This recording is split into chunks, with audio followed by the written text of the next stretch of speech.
U.S. Humvee vs. Chinese Dongfeng Mengshi, who's the deadliest? The Chinese military is mass-producing an armed, off-road tactical combat vehicle intended to support infantry attacks, transport equipment and personnel, and fire machine guns and grenades. Dongfeng Mengshi. The vehicle, called a third-generation Dongfeng Mengshi, is also configurable as a command and control platform or launch pad for heavier weapons, according to a report in the Chinese government. It can also remove its transport function and instead be installed with different modules so it can become a command vehicle, a self-propelled howitzer, a self-propelled multiple rocket launcher system and more, the paper writes, quoting a Chinese military expert. Interestingly, the Chinese report asserts a claim that their new vehicle is engineered with bulletproof plates that are superior to the U.S. Humvee, a statement likely to raise a few questions.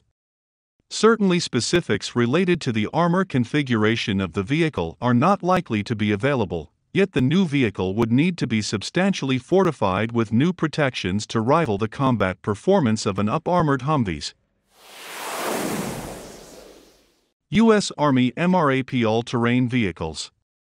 The U.S. Army spent many years during the wars in Iraq and Afghanistan to strengthen protections for its Humvee by adding additional armor plating or up-armoring, blast-attenuating seats, and protected capsule-like structures to secure soldiers from IED blasts in the event that wheels and other external structures are exploded. However, it is also true that the Humvee did prove vulnerable to attacks from roadside bombs, especially those daisy-chained together and accurately timed for maximum blast impact. This is why the U.S. Army massively and urgently built and fast-tracked the now famous mine-resistant ambush-protected vehicles and lighter-weight MRAP all-terrain vehicles. These vehicles, credited with saving thousands of soldiers' lives, were delivered to Iraq and Afghanistan by the thousands. The chassis were elevated higher off the ground, forcing blast fragments to travel farther to impact, and, perhaps most of all, they were built with an innovative, blast-deflecting V-shaped hull. Wraps were specially engineered with a reinforced body such that, in the event of a massive IED attack, the wheels may fall off and a vehicle might be almost completely exploded, yet the protective capsule surrounding the soldiers itself would remain intact. Very little additional detail is provided about the new Chinese vehicles, and the posted photo does not show the underbelly, so there may not be a way to see if it is built with a blast-deflecting V-shaped hull. Chinese Dongfeng Mengshi vs. U.S. Army Humvee. However, the Chinese vehicle does look larger, longer and heavier than a U.S. Army Humvee. The sides of the Dongfeng Mengshi are not flat like a Humvee, but instead angled almost exactly like a U.S. Army armored security vehicle. Its size looks more like an Army ASV, a vehicle substantially better protected than a Humvee. Also, to a certain extent, it might even seem silly to try to compare a newly engineered or upgraded tactical vehicle to a decades-old Humvee platform. A more fitting comparison might be looking at the new Chinese Dongfeng Mengshi as it compares to the U.S. ASV, or Joint Light Tactical Vehicle. Joint Light Tactical Vehicle. The Army and Marine Corps JLTV, now being mass-produced, introduces an entirely new paradigm for tactical combat.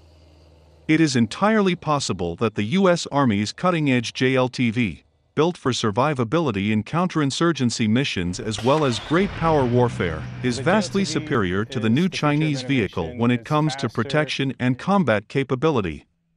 Since its inception, the JLTV has been engineered with a broad series of technologies configured to adjust and modernize as new technologies emerge. While certain things like its TAK-4 independent suspension system and external configuration are likely not changed much since its initial construction, its command and control systems, weapons and technical backbone has likely been upgraded or modified substantially. For instance, emerging cyber and EW technologies, along with modern targeting and C4ISR systems, all continue to be added. Oshkosh's statement included the discussion of its having added a remote weapon station up to 30 mm, a technical advance giving soldiers an ability to fire heavier weapons from beneath armor cover by using a computerized video targeting screen. Drone and counter-drone technologies have also been added to the platform. Adding newer weapon systems to the platform, such as lasers and anti-drone weapons, expands the mission envelope for the vehicle, enabling it to operate under higher threat major warfare conditions.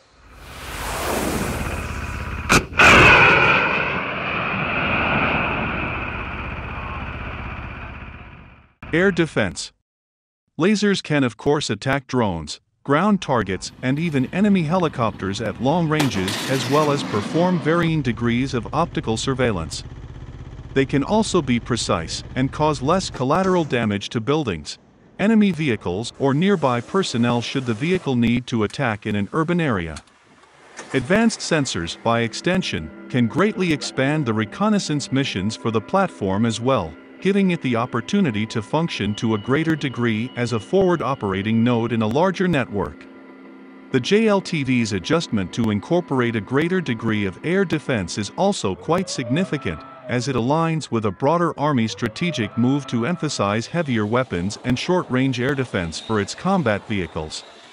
Short-range air defense is a combat priority which, Army developers say, has atrophied in recent years during the ongoing counterinsurgency campaigns in Iraq and Afghanistan.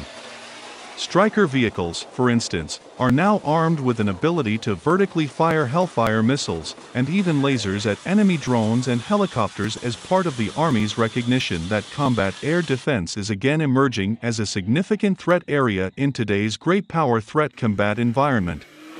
Anti-tank weapons, such as a vehicle-mounted tow missile, also better enable the vehicle to support advancing armored and infantry brigades, particularly if it conducts high-risk scout missions in front of attacking units.